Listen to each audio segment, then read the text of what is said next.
এখন বাজে ঘড়িতে বিকাল 3টে। পেটে তো ছুঁচো ডন মারছে।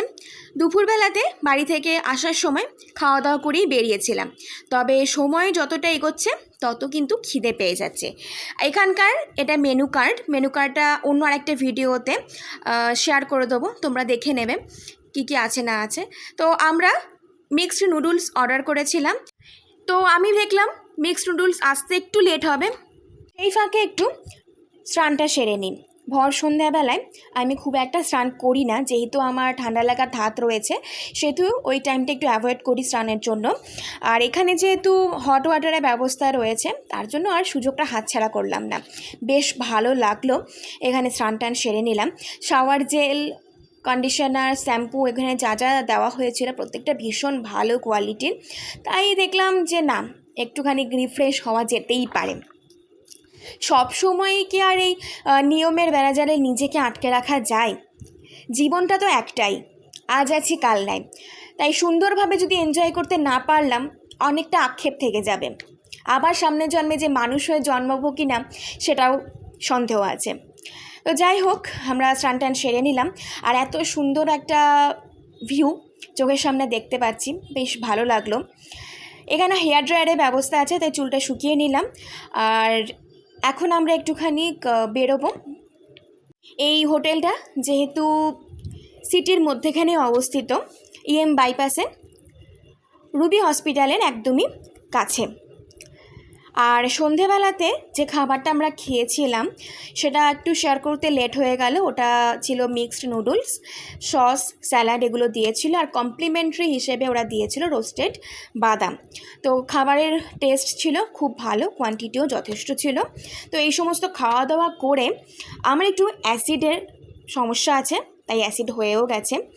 যখন আমি রেডি হচ্ছিলাম তখনই অর্পণ একটু ওষুধ দিয়ে দিল। এটা খুব ভালো কাজ করেছিল, বাড়ি থেকে ওষুধটাও নিয়ে এসেছিল। রাস্তার ধারে হোটেলটা থাকলেও, হসপিটালের কাছাকাছি অবস্থিত হলেও অনেক সময় ওষুধ কেনার টাইমটা আমরা পাই না, শারীরিক অবস্থা এতটাই খারাপ হয়ে যায়। তাই বাড়ি থেকে ওষুধ নিয়ে আসাটা কিন্তু মাস্ট, খুব ভালো হয়। তাই ওষুধ খেয়ে নিলাম এবং তারপরে মেকআপ করতে বসলাম। আমি তো মেকআপ করতে খুব একটা ভালো পারি না, অ্যাকচুয়ালি মেকআপে কী কী জিনিস লাগে সেটাই আমি ভালো করে জানি না। এটা আমার মেয়ে হিসেবে ভীষণ লজ্জার, কারণ অনেক মেয়ে আছে যারা মেকআপ করতে ভীষণ ভালোবাসে, বেশিরভাগ মেয়েই ভালোবাসে, আমি বাদে। আমার কাছে ন্যাচারাল লুকটাই বেশি প্রেফার করে, বেশি দামি। তো মোটামুটি মেকআপটা কমপ্লিট করে নিলাম। কেমন হয়েছে অবশ্যই জানিও, আমি যতটুকু জানি সেটাই করেছি। তারপরে আমি ড্রেস পরে ফুল রেডি হয়ে গেলাম। আশেপাশে কি আছে না আছে সেটা একটু ঘুরে দেখবো বলে আমরা দুজনে রেডি হয়ে নিয়েছি, এবং প্রচুর রিলস, ছবি তোলা হয়ে গেছে। এটা হচ্ছে আমার আউটফিট, আর এই আউটফিটটা আমি গেল বছর পুজোতে কিনেছিলাম, একটু ঝকঝকে ঝলমলে। তার জন্যই পুজোর সময় পরিনি, মনে হচ্ছিল লোকে কি বলবে কি ভাববে। কিন্তু অর্পণ ফুল সাপোর্টিভ হাজব্যান্ড, যে বলেছিল যে তুমি এই জিনিসটা কেনো, এবং আমরা পরবর্তীকালে হোটেলে যখন যাব তখন এই ড্রেসটাই পরবে। কে কি বললো, কে কি ভাবলো, এত কিছু ভাবলে আমাদের জীবন চলবে না, কারণ আমরা নিজেদের পয়সায় খাওয়া দাওয়া করছি এবং নিজেদের পয়সায় জামা কাপড় কিনে স্টাইল মারছি। তাই অন্যের কথায় গায়ে মেখে কখনো নিজের টাইমটা নষ্ট করব না। এবার আমরা দুজনে রেডি হয়ে নিয়েছি, আর ও এখন জুতো পরছে। অর্পণ এটা আউটফিট কেমন লাগছে ওকে সেটাও অবশ্যই জানিও। তো চলো আমরা এখন লিফটে করে যাব 5th ফ্লোর। এই যে করিডোরটা তোমরা দেখছো ভীষণ নিস্তব্ধ, লাক্সারি প্রপার্টি। তো এই প্রপার্টিতে এসে আমি হকচকিয়ে গেছি, কারণ রিসর্ট প্রপার্টিও শান্ত স্নিগ্ধ সব মানছি, তবে এই জায়গাটা না ভীষণ ভুতুড়ে টাইপের। প্রচুর হরর মুভি দেখেছি, সেখানে এই রকম ফিলিংস হয়েছে, তা ওখানে গিয়ে আমি অনেকটা মিল পেলাম। যাই হোক, একটু মজা করলাম। এবার আমরা লিফটের কাছাকাছি চলে এসেছি, 5th ফ্লোরে যাব। ওখানে রয়েছে জিম আর সুইমিং পুল। রিসর্টে সুইমিং পুল অন্যরকম হয়, লাক্সারি প্রপার্টিতেও সুইমিং পুলটা অন্যরকম হয়। দেখা যাক এখানকার সুইমিং পুলটা কেমন হতে চলেছে, ভীষণ এক্সাইটেড আমি জলে নামবো না, কারণ আমার খুব একটা পছন্দ নয়।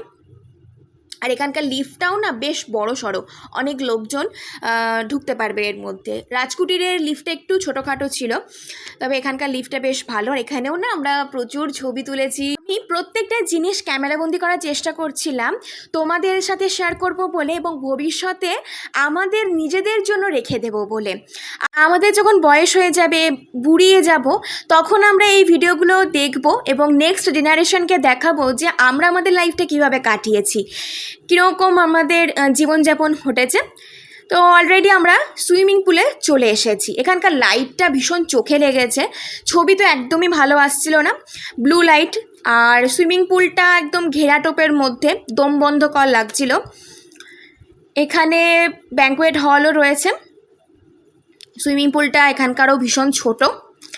কিছুক্ষণ বসলাম, ছবি তুললাম, ছবি তো একদমই ভালো আসছিল না। আর এটা হচ্ছে জিম। তারপরে আমরা বেরিয়ে পড়লাম আমাদের গন্তব্যস্থলে একটু হাঁটাহাঁটি করতে। এটা হোটেল ভিভান্তা। বাইরে থেকে রাত্রেবেলায় কেমন লাগছে একটু শেয়ার করে নিলাম।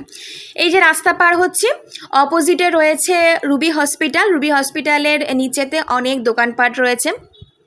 ওখান থেকে আমরা টুকটাক কোল্ড ড্রিঙ্কস কিনে এবার আমাদের ফ্লোরে যাচ্ছি।